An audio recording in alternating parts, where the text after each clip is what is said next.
Tí, ktorí ste sa potešili, že hurá, nebudem čítať pravidlá, nie je tomu tak. Určite si posedíte hodinku až dve.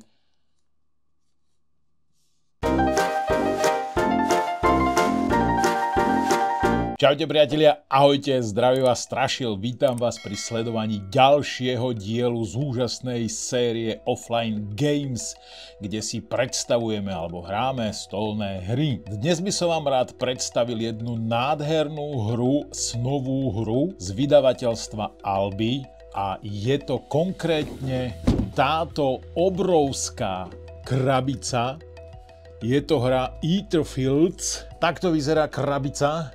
Je naozaj velikánska, musím povedať. Je to hra pre 1 až 4 hráčov. Doba trvania je až 120 a viac minút, čiže nechajte si také 2 hodinky minimálne a vek je 14+.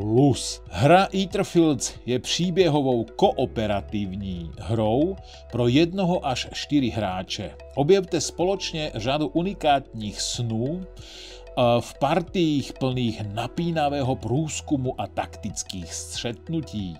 Dozvídejte se o spáčích, jejich zapomenuté minulosti a jejich zoufalém údělu.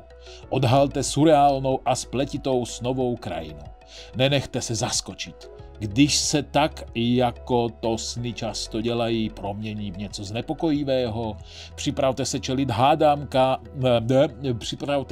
hádankám a tak ďalej, a tak ďalej, a tak ďalej. Je tam toho dosť. Albi o tomto píše. Je to silný príbeh, je to spolupráca, sú tam hádanky, je tam deck building a tajemství a záhady. Hneď na začiatku tam máme upozornenie. Pozor, nemente poradie kariet v žiadnom z balíčkov v krabici, pokiaľ si neprečítate pravidlá. Nemente poradie kariet, pokiaľ si neprečítate pravidlá. Veľmi jednoduchý pokyn a zrozumiteľný. Ďalej tam nájdete ukladacie archy, ktoré sú obojstranné. Potom tam nájdete zakladače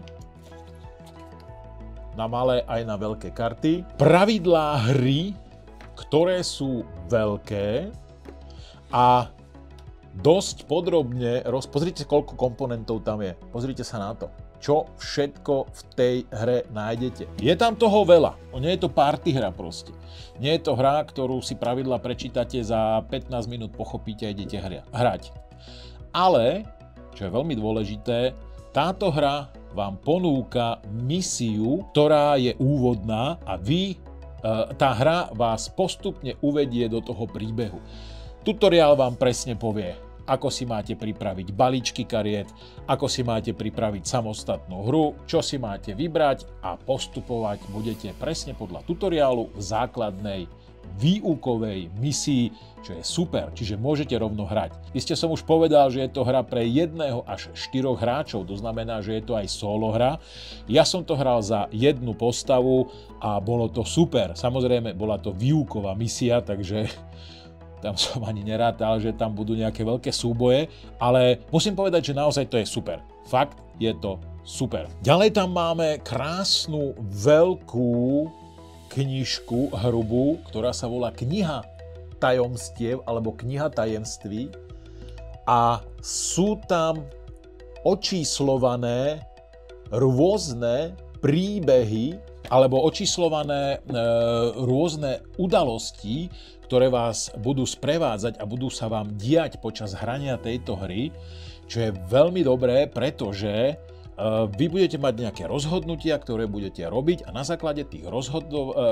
základe vašeho rozhodnutia si prečítate číslo a dozviete sa, čo sa udialo. Iste viete, že ma fascinujú obrovské hracie dosky. Niektoré hry už tu boli také, ktoré boli obrovské, ale táto hracia doska, okrem toho, že je naozaj obrovská, je netradičná, pretože je na výšku. Na môj stôl sa na výšku skoro nevošla. A to mám ako veľký stôl. Poďme si to otvoriť. Nech sa páči, takto. Toto je hracia doska. Je fakt veľká. Veľmi pekne spracovaná. Iste ste si všimli, že sú tu rôzne políčka na odkladanie kariet. Tu si budete tvoriť nejaký snový svet. Tu si budete tvoriť, myslím, že bdelý svet. Tu sú miesta na ďalšie karty, na žetóny, na čokoľvek. A vy to ale budete hrať takto, na výšku. Mne sa to tam nevojde na výšku. Samozrejme, vy si tú dosku môžete natočiť ako potrebujete. Tu máme dosky hráča, ktoré majú veľmi peknú grafiku. Druhá strana vyzerá takto. Sú tu 4 rôzne postavy. Je tu postava špecialistu, je tu postava drsňáka, potom je tu postava nespútaná alebo nespoutaná a ešte je tu postava hráčka. Tieto postavy ale majú dve kartičky. Jedna je takáto normálna a jedna je potom karta bdelého sna. Vidíte ten rozdiel, tu má také biele ohraničenie. Vyberete si buď jednu alebo druhú podľa toho, čo budete konkrétne hrať alebo v ktorej fáze sa budete nachádzať. To si už musíte pozrieť v pravidlách. Toto sú masky hráča.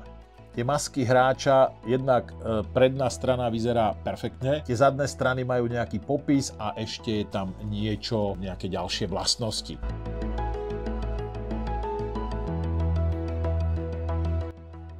Keď prejdete nejakú misiu, na konci tej misie si môžete uložiť vašu hru a môžete sa k nej vrátiť zase niekedy na budúce, môžete si to uložiť do takýchto balíčkov. Hra je prikrytá, uzavretá týmto umelohmotným vekom. Tých komponentov je tam naozaj veľa a začneme čiernymi podstavcami. Do toho podstavca vy si počas hry môžete dať tú masku a keď si ju položíte na stôl, tak bude stáť a držať. Potom sú tam rôzne žetóny. Nebudem vysvetľovať každý jeden, na to máte pravidlá. Je ich tam naozaj veľa a sú rôzne. Väčšinou sú obojstranné.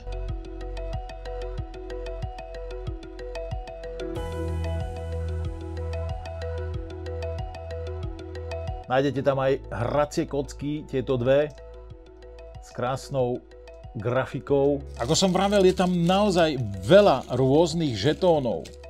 Pozrite sa na to, to je ďalšia časť žetónikov. Mne sa to tu rozsýpa, zapadáva mi to za tie karty. Tu máte ďalšie žetóny obojstranné. Je toho proste naozaj veľa tých žetónov.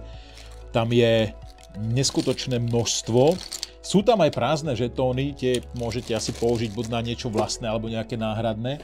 A ďalšie žetóny sú tam, prosím pekne, referenčné žetóny. Vyberiem len čas, zvyšok ešte v krabici. To sú obojstranné žetóny, ktoré sú očíslované a odkazujú vás potom na niektoré čísla strán. To bolo také v skratke predstavenie žetónov. A teraz si ukážeme ale len zo pár kariet, pretože tieto karty sú zoradené podľa toho, ako vám povie tutoriál. Ten vám presne povie, ako si máte tie karty nastaviť. Ja vám ukážem len približne, ako vyzerajú tie karty. Toto je dokonca, myslím, vstupná karta z tutoriálu. Vyzerá to asi takto. Samozrejme, tie karty, všetky ostatné sú rôzne. Ale toto je svet, po ktorom vy sa budete pohybovať. Toto je vždy jedno políčko, ak to nie je uvedené inak. A na tom jednom políčku vy môžete robiť nejaké akcie. Môžete ju preskúmať, napríklad tu je konkrétne, že ste tam našli nejakú sochu, ktorú vy môžete preskúmať, alebo na ďalšej, vy keď pôjdete na to políčko, tak tam získate hneď napríklad diamant, alebo sa tam udeje niečo iné. Potom sú tam také predely, cez ktoré vy nemôžete prejsť, sú tam diery, do ktorých vy môžete vstúpiť a pokračovať ďalej. Ďalej sú tam karty, ktoré vám môžu prekryť pôvodnú kartu a dokonca tie karty môžu byť, že sú aj na šikmo. Čiže môžu zasahovať ako keby do ďalšieho priestoru. Neviem teraz, kde sú také karty, to by som to musel hľadať. Vy sa k tomu ale určite dostanete už v tutoriálovej hre. Celkovo, aspoň tá tutoriálová časť bola veľmi jednoduchá a vy, keď sa dostanete ďalej v tej hre, pochopíte, že tie veci, väčšinou vám aj tak tá hra sama povie, čo máte urobiť. No a ostatné už musíte vedieť podľa pravidiel, takže určite sa nevyhnete čítaniu pravidiel. Tí, ktorí ste sa potešili, že hurá, nebudem čítať pravidlá, nie je tomu tak. Určite si posedíte hodinku až 2 a možno aj 3 pri pravidlách. Ďalej tam máte kartičky a aby som bol úplne presný, sú tam kartičky, sú tam karty vplyvu, sú tam karty ťahu, karty osudu, karty slabosti, 395 tajných kariet, 280 tajných doštičiek, to sú tieto kartičky, a 17 oddelovačov, 4 základné akcie, samozrejme sú tam aj lama karty, sú tam nejaké poklady, všetko možné, ja vám ukážem aj z týchto maličkých. Aha, tu máme dokonca hneď tú prvú prekrývaciu kartu sme otvorili, čiže ja vám tu môžem hneď ukázať. Tá prekrývacia karta je väčšinou písaná, označená tým názvom a tým číslom, ako je tu hore napríklad, tak musíte mať tú istú kartu, ktorá má to isté číslo a vy si to potom nejak, príklad, dajme tomu takto, musíte napasovať na tie čiary. Toto zrovna nie je karta, čo patrí k tomuto, ale nejakým takýmto spôsobom to funguje. Nebudem vám ukazovať všetky karty, jednak ich je naozaj veľmi veľa a za ďalšie nerad by som vám niečo vyspojloval. Ale tie grafiky sú fakt pekné a námatkou vyberiem nejakú tú tajnú doštičku, kartičku ďalšiu. Takto to vyzerá, ten svet sa skladá potom z týchto kartičiek. Všetky sú očíslované, všetky by mali byť zoradené. Nech sa páči, to je ďalšia kartička, čiže tie grafiky. Potom tuto môžem vám ukázať kartičky. Toto je lama karta, každý hráč má svoju lama kartu a toto sú konkrétne napríklad karty hráčky. Tie sú obojstranné, môžeme si pozrieť, hráčku si môžeme pozrieť napríklad, čiže aby ste videli tú grafiku, ako to asi vyzerá.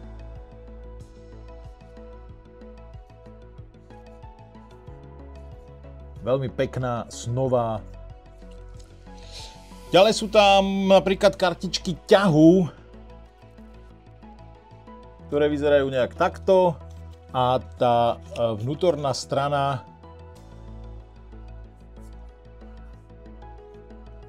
vám vždy povie, čo sa bude diať v tom ťahu, respektíve toto sú karty, ktoré ovládajú entity, ktoré budú bojovať proti vám. Keďže vy hráte kooperatívne proti tejto hre, tak táto hra má svoje entity a toto sú kartičky, ktoré budú ovládať tie entity. Samozrejme, budete mať obmedzený počet kariet ťahu a keď vám skončia karty ťahu, tak prehrávate túto hru. Ostatné kartičky nechám na vás ako prekvapenie, keď si budete jednotlivé karty otvárať, otáčať a budete postupovať svetom. Čo vám ale určite môžem ukázať a chcem ukázať sú miniatúry. Miniatúry v tejto hre sú krásne a detailne prepracované, čiže tí, ktorí malujete figurky, si prídete určite na svoje. Hlavná sada tých menších figúrok je prikrytá obalom, čo je super, a takto prosím pekne vyzerajú malé figurky. Námatkou si ukážeme niektoré, pretože ako som vravel, opäť je ich veľa, ale takto nejak vyzerajú snové figurky, entity, ktoré vás budú potom naháňať po mape, takže sa máte na čo tešiť, ale pozrite sa na to krásne detailné prepracovanie tých jednotlivých častí tej figurky. Je to úžasné, naozaj, a sú pekné, sú proste pekné, čarovné, snové, zaujímavé, nádherné. Vaši hráči potom vyzerajú nejak takto.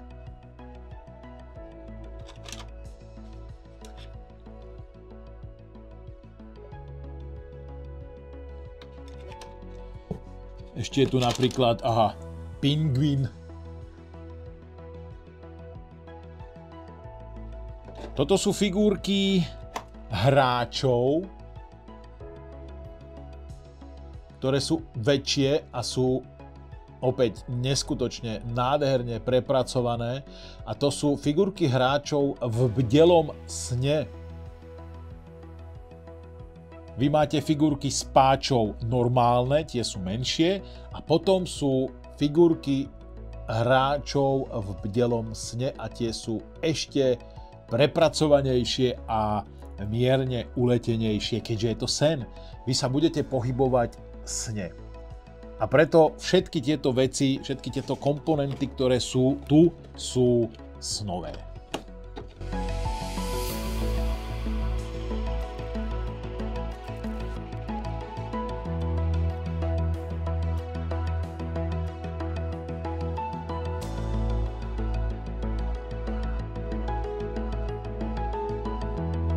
No a ako posledná figurka, ktorá je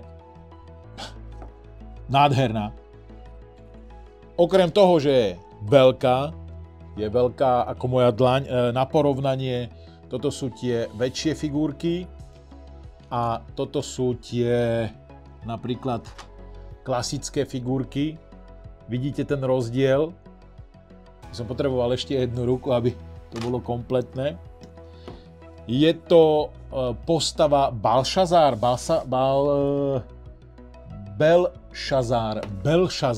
je to postava Belšazár.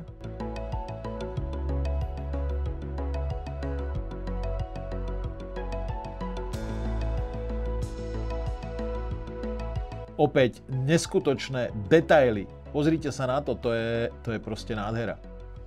To je fakt, že nádhera. Čo vám poviem. Priatelia, z mojej strany je to všetko. Ďakujem veľmi pekne, že sledujete tento kanál. Ďakujem za všetky vaše lajky, komentáre, subscriby a teším sa na vás pri predstavení ďalšej stolovej spoločenskej hry. Majte sa krásne. Ahoj.